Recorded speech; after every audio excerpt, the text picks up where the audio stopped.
We're delighted to welcome you to the 14th Jaipur Literature Festival protected by Dettol. Today's session is presented in partnership with Rajasthan Patrika. It's a pleasure to present today Smritiyon ke Manchitra, a map of memory. Chitra Mudgal and Alka Sarogi in conversation with Aditi Maheshwari Goyal. Two prominent Hindi writers look back at maps of personal and national memory. The prolific and inspirational Chitra Mudgal has written over 50 books and novels. In her latest work, Til Bhar Jaga Nahi, she writes of her husband, the poet, writer and editor Awadh Narayan Mudgal.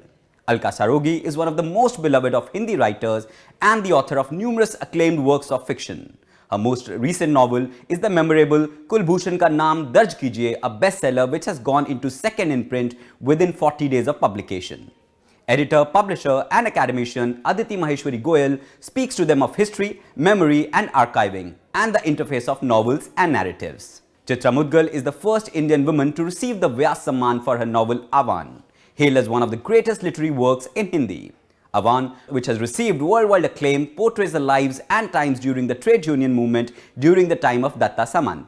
A prolific writer, Mudgal's work spans short stories, novels, children books, plays, essays and translations. Her latest work includes the short story collection Lokpriya Kahaniyan and Chuni Hui Kahaniyan and the novel Postbox number 203 Nala Supara. She was awarded the Sahitya Academy Award in 2018 for Postbox number 203 Nala Supara. She has till date written almost 60 books and novels, out of which some have been translated into foreign languages. Alka Sarogi is part of the Marwadi diaspora of Calcutta, settled there before the First World War. Her first novel, Kalikatha Bypass, won the Sahitya Academy Award in 2001. She is the youngest writer to win the award in Hindi so far. The novel spans a period of 150 years of several generations of Marwadis in Calcutta to become a narrative of writing the nation. She has published 6 other novels, the latest being Kulbhushan Ka Naam Darj Kijiye in 2020 and has 2 collections of short stories. She is translated into many European and regional languages. In conversation with Aditi Maheshwari Goyal. Aditi Maheshwari Goyal heads the Department of Copyrights and Translations at Vani Prakashan and is the Managing Trustee at Vani Foundation. Please do remember to comment by typing it into the comment section on your screens. Ladies and gentlemen, now presenting Smritiyon ke Manchitra, a map of memory. Chitra Mudgal and Alka Sarogi in conversation with Aditi Maheshwari Goyal. Enjoy the conversation.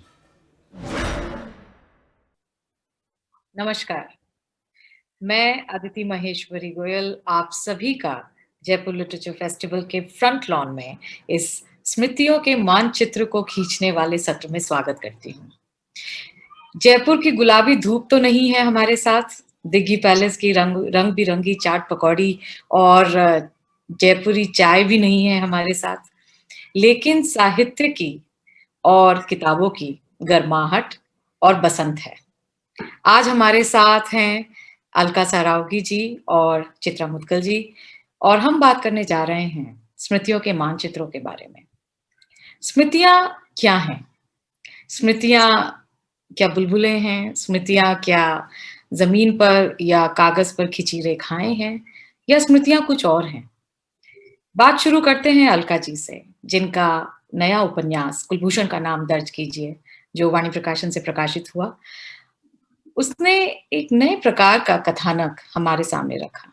हम बात करते हैं उत्तर आधुनिकतावाद की, लेकिन उस बीच में हम ये भूल जाते हैं कि कहीं ना कहीं देशों के इतिहास और निज बीता इतिहास, निज भुगता इतिहास बहुत कुछ अलग अलग तरीके से कह जाता है। अलका जी, आपका बहुत स्वागत। मेरा पहला सवाल अलका जी आपसे यही है कि कुलभूषण का नाम दर्ज कीजिए लिखने के समय आपकी जो तैयारी थी एक रिसर्चर के तौर पे, मुझे लगता है कि उपन्यास पढ़ते हुए ये लगता है कि ये उपन्यास किसी साहित्यकार से ज्यादा किसी इतिहासकार ने लिखा है। मैं उस तैयारी के बारे में जानना चाहती हूँ। Thank you Aditi. Jaipur literature festival का बहुत धन्यवाद कि मुझे ये मौका मिला कि मैं आपसे अपने नए उपन्यास कुलभूषण का नाम दर्ज कीजिए पर बात कर सकूं। अदिति, मुझे लगता है कि जहां हम रिसर्च की बात करते हैं और साहित्य और शोध के संबंध की बात करते हैं, तो मुझे हमेशा ये लगता रहा है कि कई ऐसे बीज होते हैं जो लेखक के मन में न जाने इतिहास के किस दौर में यानी उसके जीवन काल में कुछ बो दिए जाते हैं और वे बीज पड़े रहते हैं और कई बार ऐसा एक संयोग बनता है कि आपके पास आसपास वो स्मृतियां फिर से जागृत हो जाती हैं। यानी आपके पास ऐसे लोग आते हैं जिन्होंने उन स्मृतियों को जिया है और आप उनके साथ उन स्मृतियों को उनके साथ फिर से उसी तरह जीने लगते हैं। मैं तुम्हें बताऊं कि जैसे कि कुलभूषण का नाम दर्ज कीजिए में ये जो कुलभूषण है 1.5 चप्पल पहनकर घूमता हुआ कलकत्ते के चक्कर लगाता हुआ ये शख्स, मुझे नहीं लगता है कि मतलब कि वो किसी शोध यात्रा का नतीजा था। मुझे लगता है कि ये कुलभूषण हमेशा से हम मेरे इर्द गिर्द था। यानी कि जब मैंने वो पहली कहानी लिखी थी आपकी हंसी जो 91 में छपी थी वर्तमान साहित्य में, तो ये कुलभूषण वहां भी मौजूद था। यानी कि ये ऐसा पात्र जो हाशिए पर पड़ा पात्र है, जिसके पास माने हाशिए का भी अगर तुम कहो कि एक और हाशिया है, इतना वो मार्जिनलाइज्ड है कि एक वो हाशिए का भी हाशिए पर पड़ा हुआ पात्र है कि उसकी कोई आइडेंटिटी उसके साथ नहीं है। वो मारवाड़ी है या वो गोपाल चंद्र दास नाम के नाम को अपनाकर जीता हुआ कलकत्ते के बंगाली मोहल्ले में एक बंगाली औरत से शादी करके रहता हुआ गोपाल चंद्र दास है, या कि वो कुलभूषण जैन है, वो भारतीय है, या कि वो पूर्व बंगाल का या बांग्लादेश का है, वह कौन है उसकी कोई आइडेंटिटी नहीं है। तो मुझे लगता है कि ये जो मार्जिनलाइजेशन है, इस तरह के जीते हुए पात्र हम सबों के आसपास हमेशा मौजूद रहते हैं।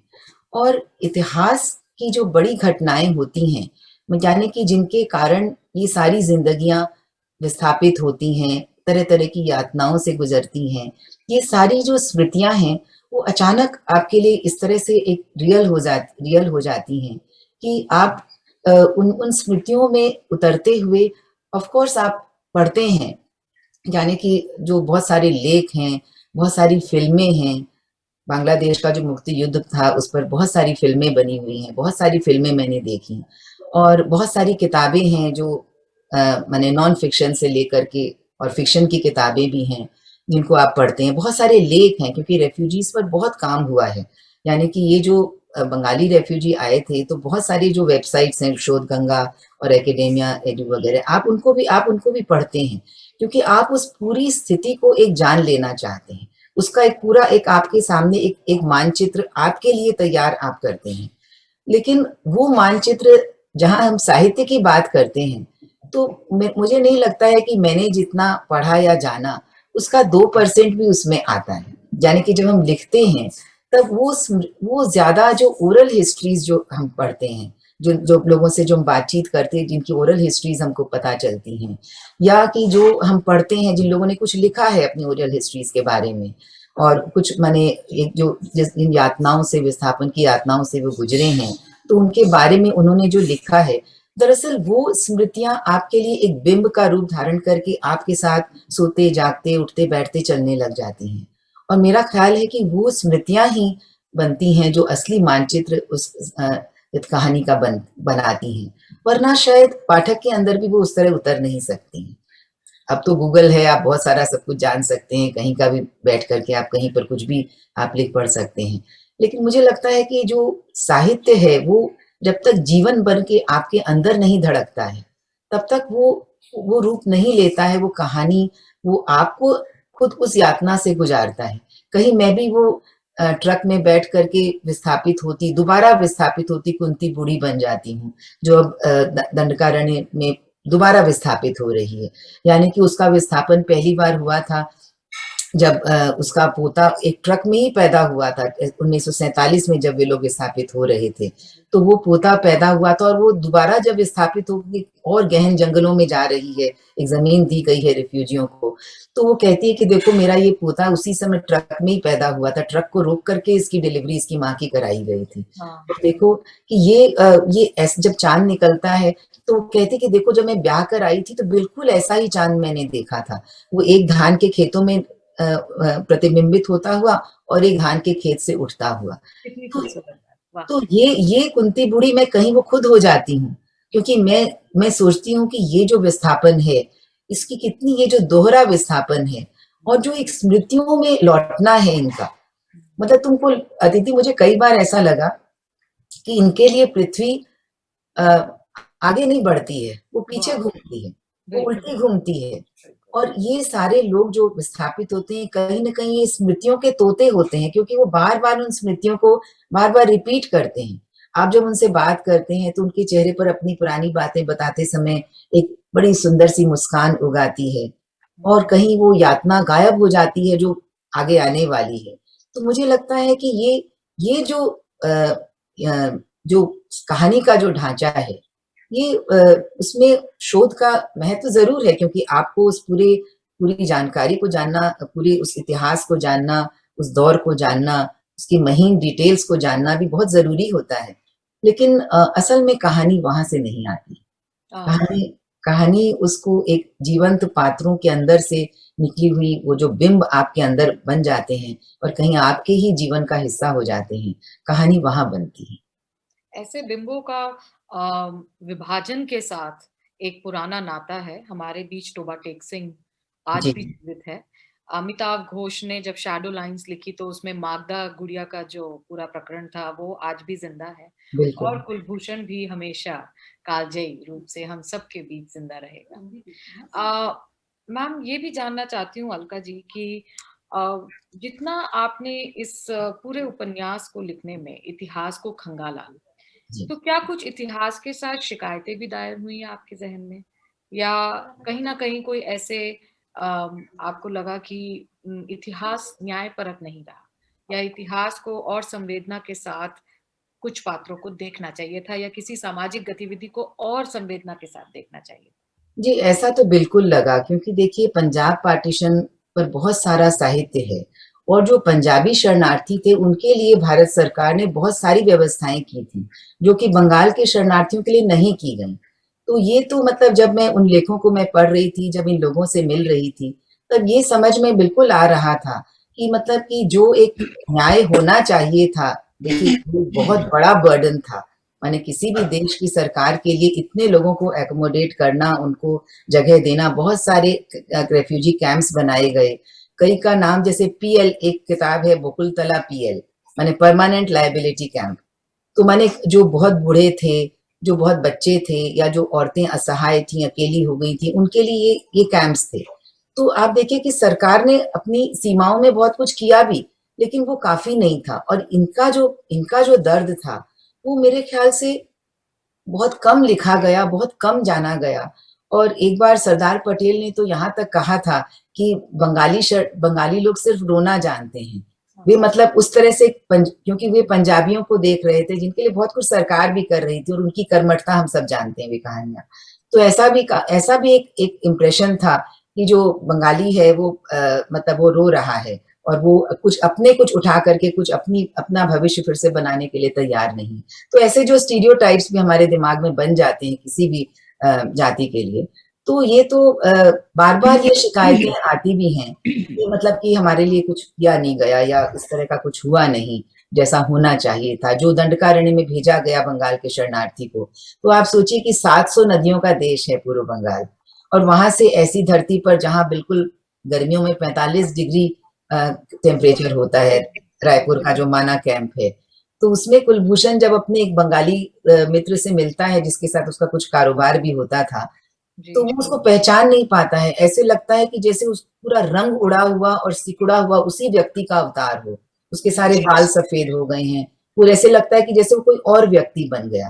तो ये जो मैंने एक नदी का खोना, माने ये जो विस्थापन है, तो ये देखिए इतिहास और समाजशास्त्र उसको दर्ज नहीं करता है कि वो जो एक नदी का खोना था, एक गोराई नदी का, जिसको कुलभूषण रोज याद करता है। हालांकि कलकत्ते में गंगा बहती है, फिर वो कहता है कि मतलब मेरी वो जो नदी है वो कहीं नहीं है, वो मेरे से छूट गई।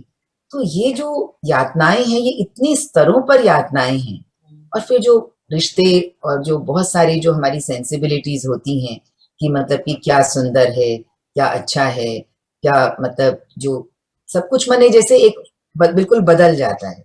देखिए मिहिर सेन गुप्ता एक बांग्ला के लेखक हैं, तो उनके घर हम उनसे मिलने गए, तो उन्होंने अब वो कलकत्ते के सबर्ब में एक साधारण सा अंधेरा सा ग्राउंड फ्लोर का घर था, खुली नालियां थी, और उनको पार करके गए तो उन्होंने तस्वीर दिखाई अपने बड़े साल के घर की।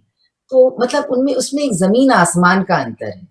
और ये जो औरतें जो हमेशा पर्दे में रहती थी, हमेशा सिर ओढ़े, हजार बूटों की मयूरपंखी साड़ियां पहने, चाबी का गुच्छा अपने कंधे पर डाले, और जिनको मैंने जो नाव से ही सब जगह आती जाती थी, और उसमें नाव में भी पर्दे होते थे, तो वे औरतें जब मरी तो उनको, अगर वे वहां मरती पूर्व बंगाल में, तो उनको चंदन की चिताएं मिलती, और यहाँ पर किस कूड़े के ढेर में या किस रेलवे लाइन के पास उगाई बस्ती में, जबरदखल कॉलोनी में उसकी उनकी राख बिखरी हुई है, ये किसी को पता नहीं। तो ये जो सारा सब कुछ मतलब ये जो बनता है, तो इसमें एक इतिहास के प्रति और एक गवर्नमेंट के प्रति भी ये तो शिकायत मैंने बहुत बार बहुत जगह से सुनने मिली। जब आप बात करते हैं लोगों से, तो जो जानते हैं वो कहते हैं कि नहीं, हमने अब जैसे यहाँ पर जो परमानेंट कैंप जो बंद कर दिए गए, तो वहां पर सरकार ने कि लोग चले जाएं ट्रकों में भर के दंडकारण्य, तो उसके लिए ट्यूबवेल बंद कर दिए गए। उनको पानी, खाना, उनका राशन जो डोल मिलता था साप्ताहिक, वो सब बंद कर दिया गया। पर फिर भी वो नारे लगाते रहे, सड़कों पर जुलूस निकालते रहे कि हम बंगाल छोड़कर नहीं जाएंगे। क्योंकि जो धरती का एक जो हवा पानी, जो एक तीज त्योहार, जो आपका मानस, वो जब छूटता है, और जो इतिहास उसका कारण होता है, ये सारा सब कुछ माने ऐसा एक उजाड़ना, तो उसकी शिकायतें तो जरूर होती हैं, और वो बहुत यातनाप्रद होती हैं वो शिकायतें। क्षमताएं भी बहुत हैं। और हमारे साथ अब चित्रा मुदगल जी जुड़ गई हैं। चित्रा जी, आपका बहुत बहुत स्वागत। नमस्कार। चित्रा जी, अवध नारायण जी के बारे में एक दिल भर जगह नहीं, लेकिन मेरे पास एक सबसे खूबसूरत स्मृति जो आपने एक मंच से कही थी, और मैंने सुना उसे, और मैं वहां से ही अटक गई कि अवध जी और आपके संबंध के बारे में एक दिन जरूर गहराई से बात हो। वो ये कि घर से निकलते हुए जब आप आईने में देखती हैं, तो आज भी बिंदी ठीक करके ये मन में जरूर कहती है कि अवध ठीक है ना। तो यहाँ से बात हम शुरू करें कि एक इतना खूबसूरत रिश्ता, निजी, और लेकिन साथ में बम्बई का परिवेश, साथ में आवा उपन्यास का एक पूरा बैकग्राउंड जिसमें ट्रेड यूनियन के साथ आप जुड़ी रहीं, और ट्रेड यूनियन के मुद्दों के साथ आप जुड़ी रहीं, और चौल के बच्चों के लिए आपने अपने हाथों से कपड़े सिल के उन तक पहुंचाए हैं, और एक सामाजिक सरोकार लेकर आप अपने साथ चली हैं। तो ये स्मृतियां जो हैं, जी हुई स्मृतियां, अभी अलका जी से बात हो रही थी, इतिहास में जो लिखा पढ़ा रचा गया, वो कितना वर्तमान और भविष्य ने कितना न्याय किया उसके साथ। आपसे मैं जिए हुए जीवन के बारे में बात करना चाहती हूँ, उन स्मृतियों के मानचित्र के बारे में बात करना चाहती हूँ जिनका मुख्य पात्र आप खुद हैं। एक बेहद संवेदनशील बात तुमने शुरुआत में कही, और आज भी बिंदी जब भी चिपकाती हूँ शीशे में, और तो मुझे अवध याद आ जाते हैं। और क्योंकि मैं उनसे पूछती थी घर से निकलने से पहले कि अवध बीच में लगी है कि नहीं। अगर वो घर पर नहीं है तो बात अलग है। तो आज भी जब भी मैं बिंदी लगाती हूँ और घर के बाहर निकलने के लिए निकल रही होती हूँ, तो शीशे में जैसे सवाल होता है, अवध ठीक से लगी ना, बीच में लगी है ना। और वो कहती हैं, वो हमेशा कहते तुम्हारा माथा बहुत चौड़ा है, बहुत खराब माथा है तुम्हारा, तुम बड़ी बिंदी लगाया करो।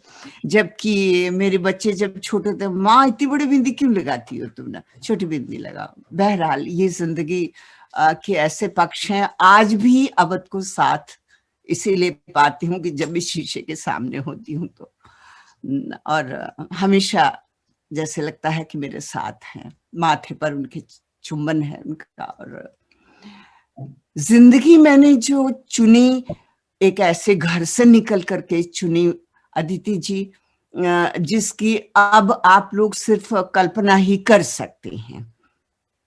उस घर से निकल करके एक बहुत बड़े नेवल ऑफिसर की बेटी होने के बावजूद घर में उनका जो एक कहेंगे एक जो पितृसत्तात्मक और उसके साथ एक खानदानी जो एक मैं तो उसको ऐब ही समझती रही, लेकिन वो उनका एक खानदानी एक रीति रिवाज कि हमें इतने बड़े बंगले में रहना है तो कैसे रहना है, जीप से जाना है स्कूल तक, वो हमें ले जाएगी, ड्राइवर आश्वस्त करेगा उनको लौट करके कि हमको छोड़ दिया गया, और मेरी छोटी बहन भी, और उसके बाद समय पर जाना। लेकिन जब हम अपने घर के बंगले के गेट से बाहर निकलते थे, वो नेवल डॉकयार्ड की और एमईएस क्वार्टर्स जो हैं उसके बाहर की दुनिया, पवई लेक की पहाड़ी का पार्श्व और उसके नीचे बसी झोपड़पट्टियां, जो आगरा रोड के दोनों तरफ औद्योगिक इलाके मुंबई के जो थे, उनमें काम करने वाले लोग वहां बसते थे। और जिस तरह से मेरी जिंदगी में एक बदलाव आया वो ये कि मैं जब गांव से मुंबई आई, ट्रांसफर होता रहता था, तो मैंने मुंबई की वो जो दुनिया देखी अपने घर की गेट से निकल करके, चीखते चिल्लाते बच्चे, दलदल, इतनी संकरी गलियां, तो मुझे लगा ये कौन सी दुनिया है, इस दुनिया को मैंने देखा नहीं था, इस दुनिया को मैं अब देख रही थी, लेकिन इस दुनिया के भीतर मैं नहीं घुसी हूं, लेकिन ये दुनिया इसी दुनिया के भीतर है, इसी दुनिया के भीतर है, जिस दुनिया में लड़कियों को ये हमें बताया जाता है कि ये जो मुख्य दरवाजा है ये आपके लिए नहीं है, पिछवाड़े से आप जाएंगी, है ना, आपकी माँ भी पिछवाड़े से निकलकर गाड़ी में, बैलगाड़ी में बैठेंगी।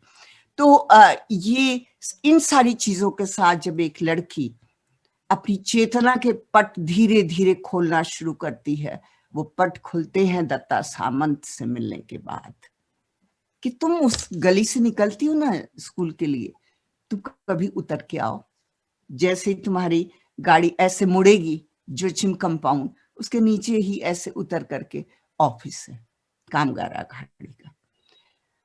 वो उन्होंने मुझे वो दुनिया दिखाई और मुझे लगा कि यही मेरी दुनिया है एक दिन।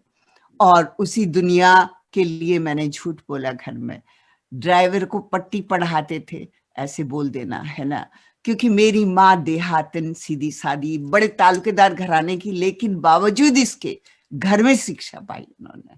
धार्मिक पढ़ती थी, ब्लीड्स पढ़ती थी, आजाद कलम पढ़ती थी ख्वाजा अहमद अब्बास का, लेकिन वो एक डरने वाली औरत थी। जो कुछ जिंदगी है वो पति के लिए है, और मुझे लगा कि मेरी जिंदगी मेरी माँ की जिंदगी नहीं है, मेरी अपनी जिंदगी है, और मैं अपनी जिंदगी को अपनी तरह से जीऊंगी। और शायद कोई लड़का भविष्य में, मैं किसी ठाकुर खानदान में नहीं जाऊंगी, लड़का कोई भविष्य में मेरा साथी होगा तो वो होगा जिससे मैं चुनूंगी। और मैंने वही सब किया अदिति। और उस जमाने में 1964-65 का जमाना, लेकिन जमाने तो बदलते हैं, तारीखें तो बदलती, जमाना उस समय मॉडर्न जमाना भी था, शुरू हो चुका था, लेकिन एक खानदान का जमाना मुझे लगता तब बदलता है जाकर जब कोई बदलने वाला शख्स, उसका वातावरण बदलता है। और मैंने उस वातावरण को बदला, विद्रोह किया, मुदगल जी से शादी की और झोपड़पट्टी में उन्हीं मजदूरों के बीच में रही। मेरा बच्चा राजीव वहीं पैदा हुआ, वहीं पेट में आया और वहीं उन्हीं के बीच खेला बड़ा, वहीं से मैं उसे स्कूल छोड़ने जाती थी। और जब कभी ऐसा है कि देर हो गई, कुछ हो गई, तो अड़ोस पड़ोस में खा लेता था मांग करके। तो कहीं एक दो तरह की लड़ाई थी, एक जो दुनिया मेरे सामने खुल रही थी और जो मेरी दुनिया बन रही थी, असली दुनिया, और एक वो जो मेरे भीतर, मेरे रक्त में कहीं एक वो जो खानदानी जिम्मेदार घराने का था, उस सबसे भी मुझे एक लड़ाई करनी पड़ रही थी और मैं धीरे धीरे मुक्त हो रही थी। कहना और करने में बहुत अंतर होता है, लेकिन अवध जी की वो बात मैं नहीं भूलती। टाइम्स ऑफ इंडिया का उस समय वो सब एडिटर थे, और जब घर लेने की बात हुई शादी करने के बाद, मैं शादी करके दिल्ली आई, सर्वेश्वर दादा के घर में रही 1 महीना, और करीब 1 महीने के करीब मैं मन्नू दी और राजेंद्र जी के घर में रही। बहुत प्यार से रखा उन्होंने मुझे। मैंने जब अपने अवध जी के मित्रों ने कहा, यार क्या तुम झोपड़पट्टी में क्यों रह रहे हो, गोरेगांव में हम सब लोगों ने 1 रूम किचन लिया हुआ है, तुम भी ले लो, ले सकते हो। तो उन्होंने कहा नहीं, चित्रा ने मुझे कहा है जो मेरी दुनिया है, मैं उस असली दुनिया में आ गई हूँ, मैं उसी दुनिया में रहूंगी। तो इस तरह से मेरी ये जिंदगी शुरू हुई। और फिर जो आरंभ हुई अदिति जी, वो फिर आरंभ हुई तो फिर एक लगा, घर ने बहुत कोशिश की, एलिगेशन लगा करके मुदगल जी को भी हवालात में करने की कोशिश की, लेकिन हम दोनों इस बात के लिए दृढ़ थे। और हमारे साथ पूरा मजदूर समाज था, पूरे मुंबई के औद्योगिक नगरी का वो मजदूर समाज जो दत्ता सामंत से जुड़ा हुआ था। उसमें दलित भी थे, सवर्ण भी थे, वो लोग भी थे।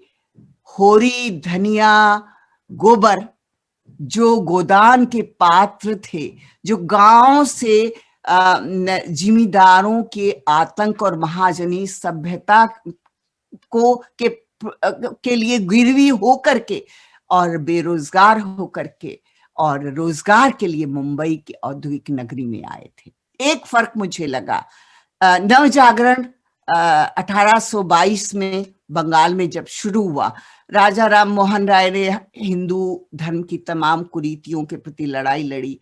क्षत्रिय खानदानों में तो स्त्रियों का सती हो जाना बड़ा लाजमी हुआ करता था, पुरुष की सांसें बंद हुई तो औरत को भी चिता पर चढ़ जाना चाहिए।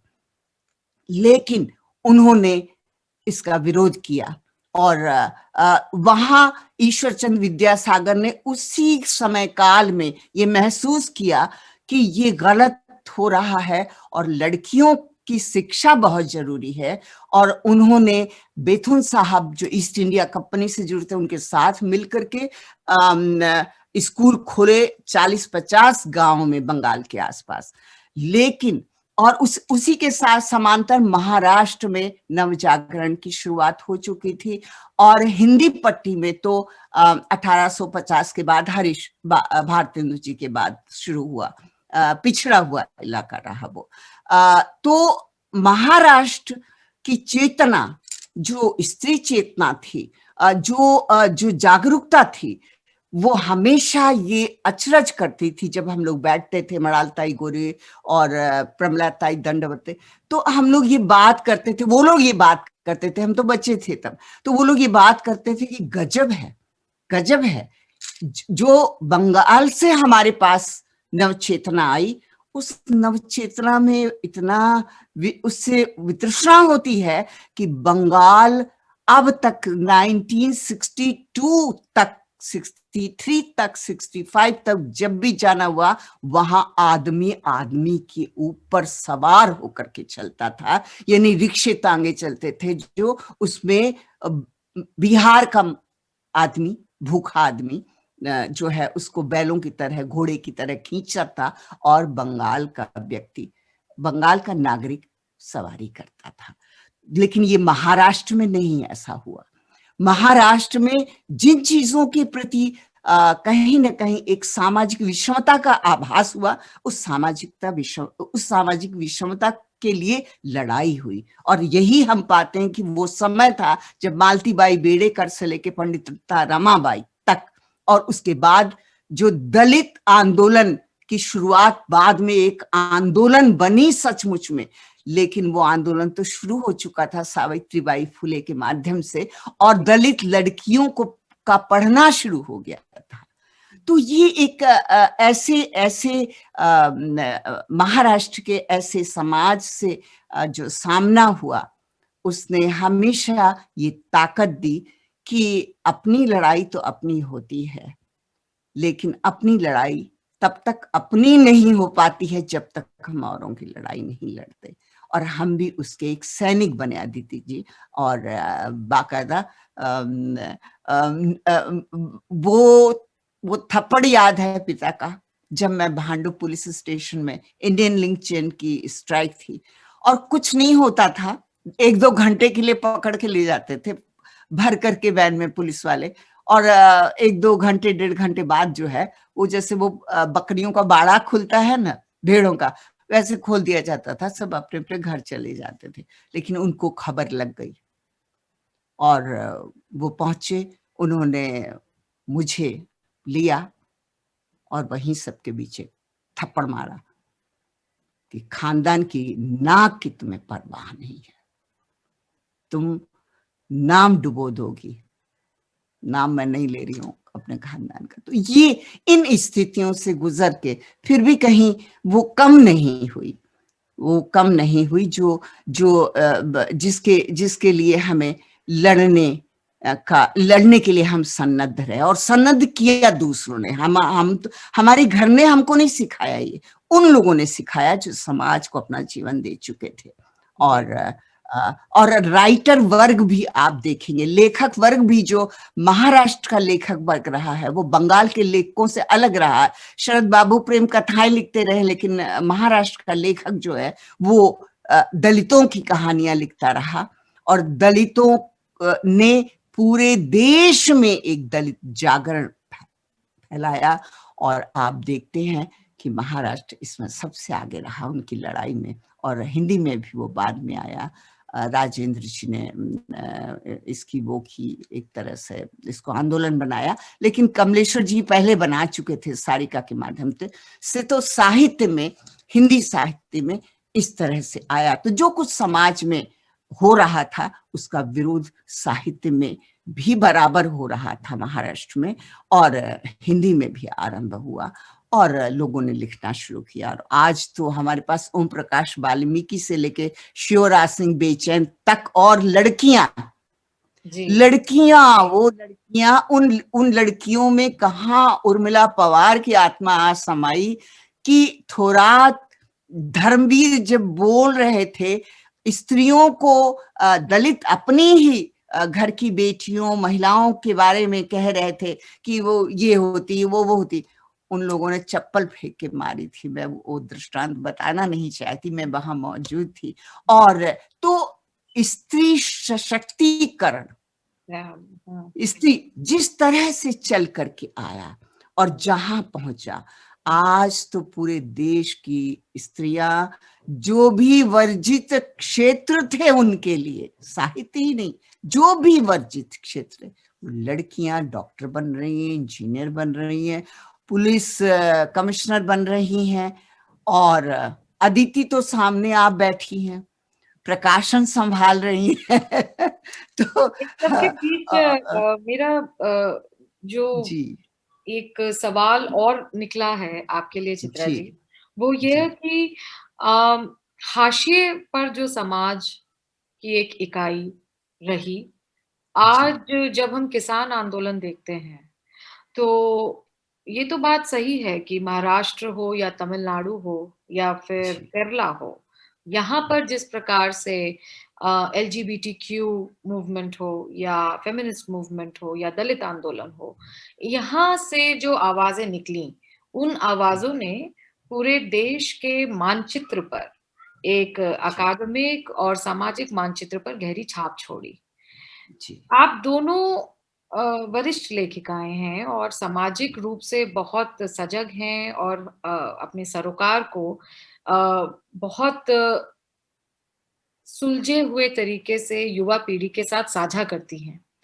मैं आप दोनों से ये सवाल कहूंगी, पहले चित्रा जी से फिर अलका जी से, कि आज जो किसान आंदोलन हम देख रहे हैं, भविष्य में आपको कैसा लगता है कि ये साहित्य को किस तरह से परिभाषित करेगा, या साहित्य किस प्रकार से इस आंदोलन से जुड़ पाएगा भविष्य में? क्योंकि वर्तमान पीढ़ी जिस प्रकार से ट्रेड यूनियन का आंदोलन हुआ या महिला सशक्तिकरण का आंदोलन हुआ जिससे आप जुड़ी, और अलका जी ने जिस प्रकार से इतिहास को खंगाला और उसके बहुत सारे लूपहोल्स भी पकड़े और उन सबको भरते हुए अपना एक किरदार कुलभूषण का रचा, वहां पर जब ये आंदोलन इतने विभाजनों में बटा हुआ है और इतने सारे अगर मैं कहूँ कि काउंटर थीसिस हैं इस आंदोलन के, उसमें साहित्य कैसे इसके साथ जुड़ेगा, इससे परिभाषित करेगा? चित्रा जी, आपसे पहला सवाल।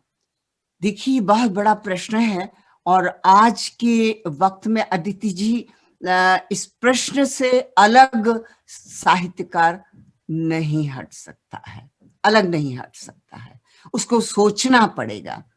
ये भी एक बात है कि जिस तरह राजनीति हो रही है उसको लेकर के, और वो राजनीति किसानों के हितों पर कितना केंद्रित कर रही है अपने को, या उनको अपने वोट बैंक का निशाना बना रही है, ये समझने की जरूरत है। क्योंकि मैंने हमेशा पाया है कभी कभी जो उनका नेतृत्व होता है, वो नेतृत्व कहीं अपने आप को एक मॉडल समाज में बनाते हुए कहीं वोट बैंक की भी चिंता करने लगता है, जो उसको वोट बैंक का चिंतक नहीं होना चाहिए, उसको वोट बैंक की परवाह नहीं करनी चाहिए, उसे राजनीति को दूर रखना चाहिए। राजनीति चाहे अंग्रेजों की रही हो या इस्लामिक राज जब शासन हम पर रहा, चाहे हमारे अपने लोगों की रही हो, उस और पार्टियों में विभाजित राजनीति रही हो, तो वो राजनीति तो गांधी जी की राजनीति नहीं है, और वो राजनीति हमारे प्रेमचंद की राजनीति नहीं रही है। यानी साहित्य क्या है? साहित्य को तो किसानों के बारे में ही सोचना है सिर्फ, और उन अंतर विरोधों को पकड़ के आज भी बाहर निकाल के लाना है। मैं नाम लेने से भी नहीं हिचकूंगी कि अब जो भी नाम नहीं, अच्छा कि आप देखिए ना कि आपका सुर क्या होता है, आप सुर जो भविष्य के बारे में आप बोल रहे हैं, सब कुछ आज भी कॉन्ट्रैक्ट फार्मिंग की बात है, खेती की, आज भी गांव में बटाई पर खेती हो रही है, बटाई पर खेती हो रही है, परिदृश्य यही है। पंजाब हो, पंजाब में भी हम देख रहे हैं कि अपने बच्चों को विदेश भेजने के लिए कनाडा और ऑस्ट्रेलिया और इंग्लैंड और अमेरिका भेजने के लिए किसानों ने अपनी जगह भी बेची है ना। और आज वो छत्तीसगढ़ का मजदूर आदमी यानी प्रेमचंद का वहां का भी होरी और गोबर और धनिया सब गाड़ियों के ऊपर बैठ करके वहां काम करने जाते हैं, खेती करने जाते हैं। यानी खेती वो केवल अपने बूते नहीं कर सकते। तो समस्या कई हैं, अन्याय कई हैं, और कई राजनीति उसमें घुसने की कोशिश कर रही हैं। उसके प्रति भी सावधान होना है, किसान को भी सावधान होना है, अपने हितों की आवाज उठाने के बावजूद सावधान होना है कि वो बातें न हो जिसके ऊपर अलका सरावगी को कलिकथा बाईपास लिखना पड़ा, या आज जो नया उपन्यास वाणी प्रकाशन से उनका आया है वो बंटवारे का वो दर्द आज भी उस पात्र में मौजूद है, और वो उसी में जी रहा है एक तरह से। ये कितनी बड़ी त्रासदी है। तो कहने का अर्थ ये है कि हम फिर उसी कगार पर न पहुंचे, हम फिर कहीं, तो हमारा ये जो किसान आंदोलन है, मुझे लगता है इसको केंद्रित केवल और केवल किसान के हितों को लेकर के करना चाहिए। पार्टियों के हितों के बात से सावधान रहना चाहिए। फिर चला जाएगा, फिर वो मूर्ख बनेगा और वोट बनेगा, और वो टिकैत साहब फिर अगर वो राजनीति में आने की इच्छा रखते होंगे तो वोट बैंक बनेगा। ऐसा मैंने श्रमिक नेताओं के साथ भी देखा है, राज्यसभा में वो लोकसभा में पहुंचे हैं। तो लेखक तो उन किसान के साथ है, और मैं व्यक्तिगत रूप से पूरी की पूरी किसानों के साथ खड़ी हुई हूं, क्योंकि और साहित्य इसको नोटिस जरूर करेगा। और मैं तो लिखना चाहती हूँ फिर उन्हीं आमा तो मैंने मजदूर आंदोलनों पर लिखा, और मजदूर आंदोलन में किस तरह से शिवसेना घुसी, किस तरह से उनका दोफाड़ करने के लिए, उनकी ताकत को कम करने के लिए। आज शिवसेना बहुत बड़ी बड़ी बातें कर रहे, लेकिन मैं शिवसेना को कभी माफ नहीं कर सकती। तो कहने का अर्थ ये है कि जो गलतियां राजनीतिक पार्टियों के दबाव में आकर की जाएंगी वो हमारा नुकसान ही करेंगी। हमें उसको उसी तरह से लड़ना है, और हमारा साहित्य इसको दर्ज करेगा। इन अंतर विरोधों को दर्ज करेगा। हम कहाँ खरीदे जाते हैं और कैसे बिकते हैं, इसको दर्ज करेगा। अगर ऐसा ना होता। जी जी अदिति जी, हम कहाँ खरीदे जाते हैं और कैसे बेचे जाते हैं। Over to you Alka ji, के वही सवाल कि आज का समकालीन परिप्रेक्ष्य इतिहास में क्या दर्ज होगा और किस तरह से इसे फिर से देखा जाएगा और क्या हाशिए पे रहेगा और क्या मेन स्ट्रीम हो जाएगा। आप म्यूट पर हैं, आप शायद म्यूट पर हैं अलका जी।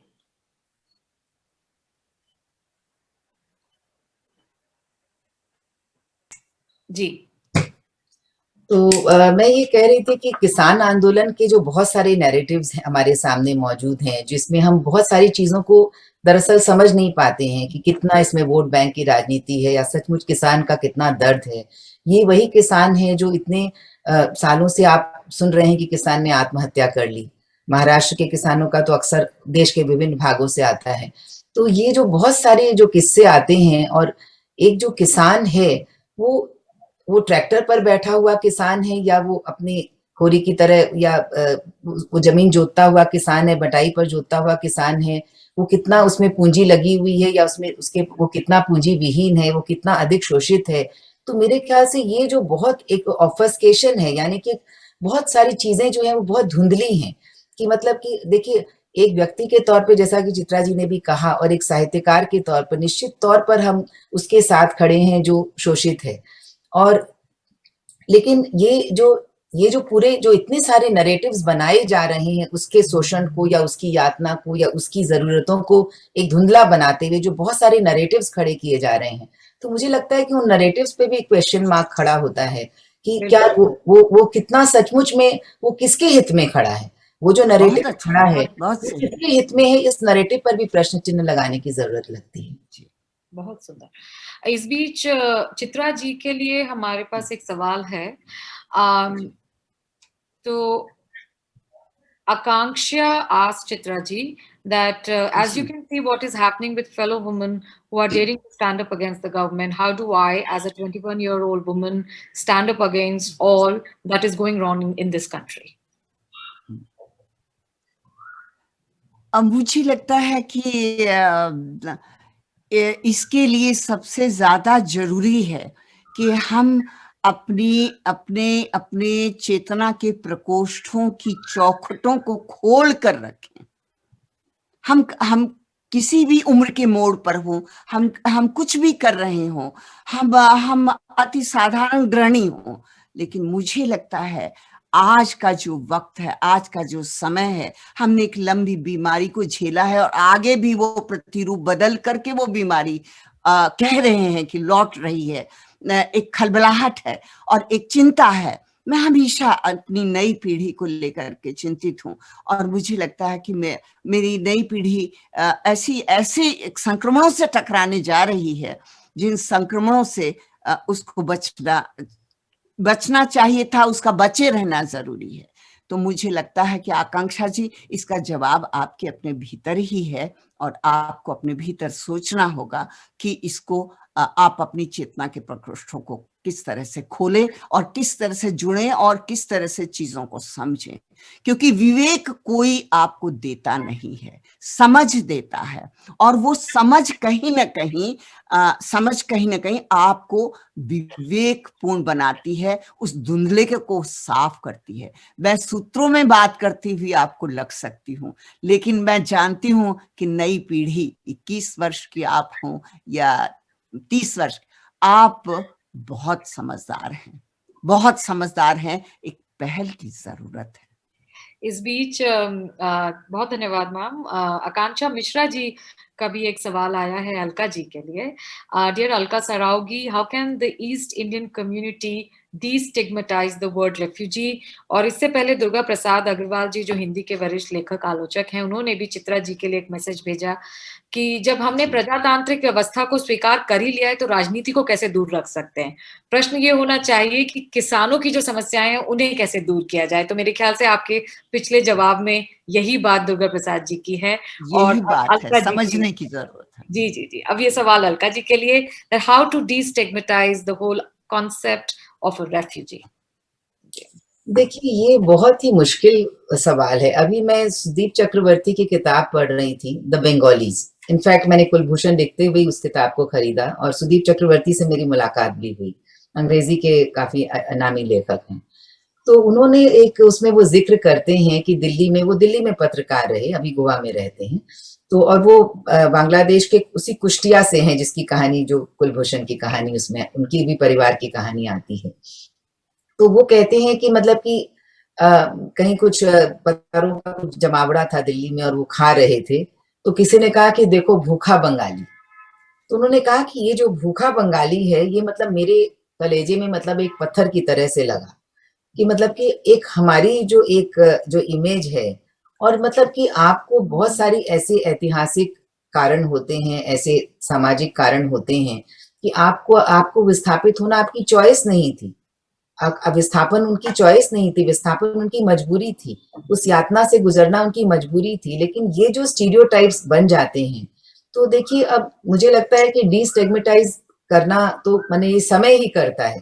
तो आज हम बहुत सारे हम ऐसे बंगालियों को, हम रविंद्रनाथ टैगोर या अमर्त्य सेन या बड़े बड़े लेखकों के नाम से शंख घोष और शरद चंद्र से लेकर के रविन्द्रनाथ टैगोर, मतलब हम बहुत सारे माने बंगाली कल्चर को हम समझते हैं कि वो बहुत ही रिच कल्चर है। ऐसा भी है। कई बार बेंगलोर की ऐसा सुना कि जो हम लोगों ने वी हैव बीन बोंगोफाइड, माने कि जो भी एडवर्टाइजिंग की दुनिया या जहां भी माने पढ़ाई लिखाई की या क्रिएटिविटी की जरूरत है, तो वहां हर जगह बंगाली है। या दिल्ली में भी शायद आपने ऐसा ही देखा होगा। तो इसलिए मेरा ख्याल है कि जो एक डीस्टिग्मेटाइजेशन है, ये एक समय के साथ ही होता है। लेकिन जो रेफ्यूजी जो शब्द है, ये शायद आज भी उतना ही, मतलब क्योंकि वो रेफ्यूजी खत्म नहीं हो गया है। आज की दुनिया, आज 21वीं शताब्दी में भी आज भी वो रेफ्यूजी तैयार हो रहा है।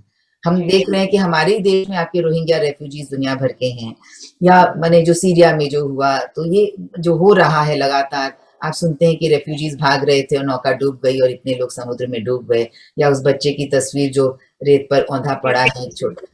तो मतलब मुझे लगता है कि सबसे अधिक मतलब एक मनुष्यता को ये समझने की जरूरत है, और उस मुकाम पर एक जो साहित्य के मार्फत जो एक रियलाइजेशन होता है कि माने कि विस्थापन को बंद किया जाए, या वो कौन से कारण है, वो कौन सी असहिष्णुताएं हैं, वो कौन सी विभाजक रेखाएं हमारे दिलों के अंदर जिनके कारण ये विस्थापन होते हैं, कभी धर्म के नाम पर, कभी जाति के नाम पर, कभी रंग भेद के नाम पर, दुनिया में कभी कितनी सारे ऐसे जो मौजूद जो कारक हैं जिनके नाम पर ये लगातार रेफ्यूजीज तैयार किए जाते हैं।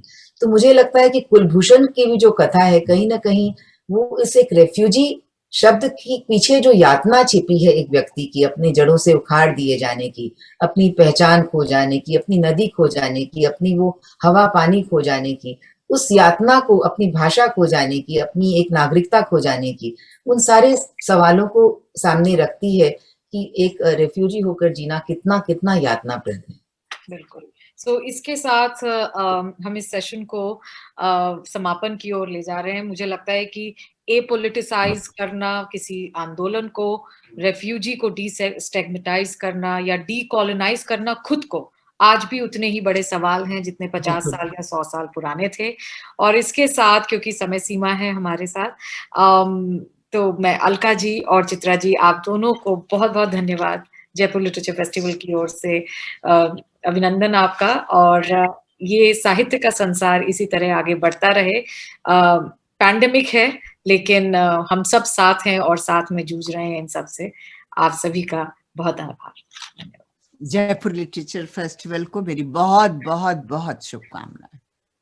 Thank you. Thank you, Chitra Mudgal, Alka Sarogi, and Aditi Maheshwari Goyal for such an enlightening conversation. Thank you so much for being part of Jaipur Literature Festival 2021. We thank our session partners, Rajasthan Patrika, and our celebration partner, Diageo. And thank you all for watching and being such a great audience. Please stay logged on to continue to watch with us the series of exciting sessions featuring a stellar list of speakers that have been specially curated for you. As you're aware, the cultural sector has been critically impacted by the pandemic, and while we have braced ourselves to embrace the new normal, we have struggled to ensure that we can continue to bring you a free flow of knowledge and ideas. We would love for you to support us at Teamwork Arts. Any contribution is welcome and would help spread knowledge and ideas seamlessly against all odds. You can also tweet using hashtag Jaipur Literature Festival 2021 @Jaipur Lit Fest. Remember, the festival is protected by Dettol. Hope to see you in the next session. Thank you.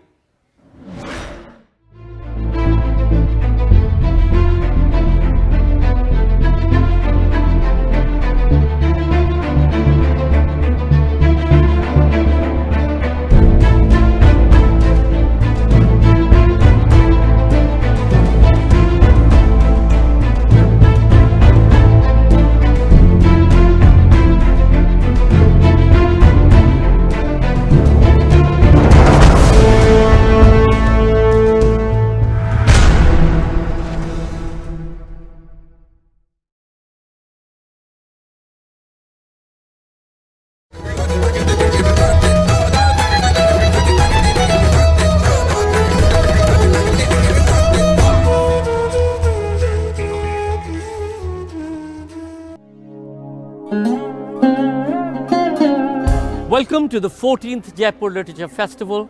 From here at the Amer Fort, we're standing at the iconic Diwani Arm, or the Court of General Audiences.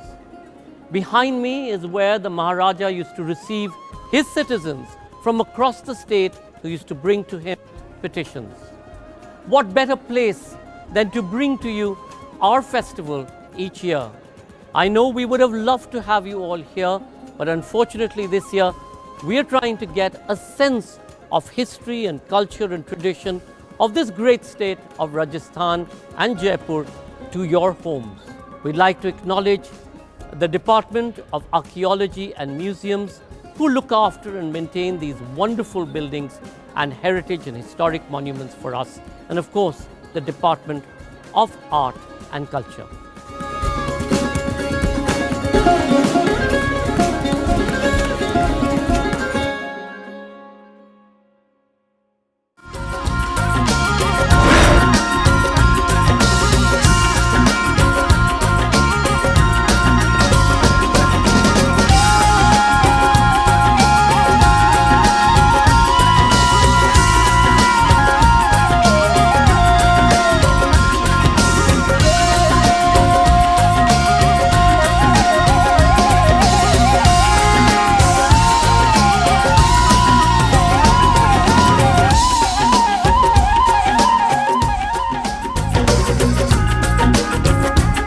Music को लेकर के उसके बनाने से उसके बेचने तक या उसके अपने कंज्यूमर तक पहुंचाने तक आपके मन में कोई भी सवाल हो, प्रश्न हो, I will be available at art ज्ञान.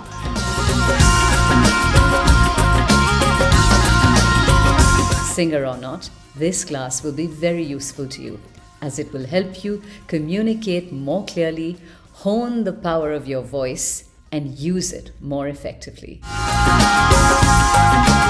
राजस्थान म्यूजिक फोक म्यूजिक सीखना चाहते हो, मैं सिखाऊंगा आपको. इसका नाम है मोरचंग.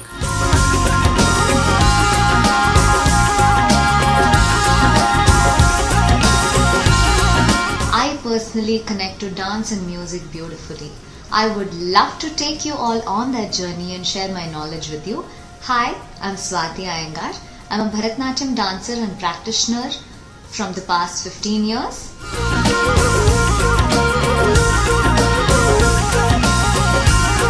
मेरा नाम करण खोसला है. I'm a guitar player, songwriter, and I also work with the Goa Jazz Academy here in Goa.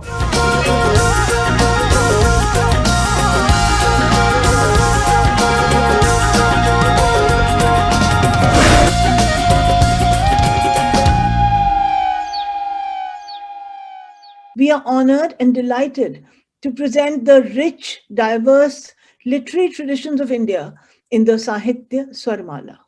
We thank the Sahitya Academy for their valuable support and cooperation.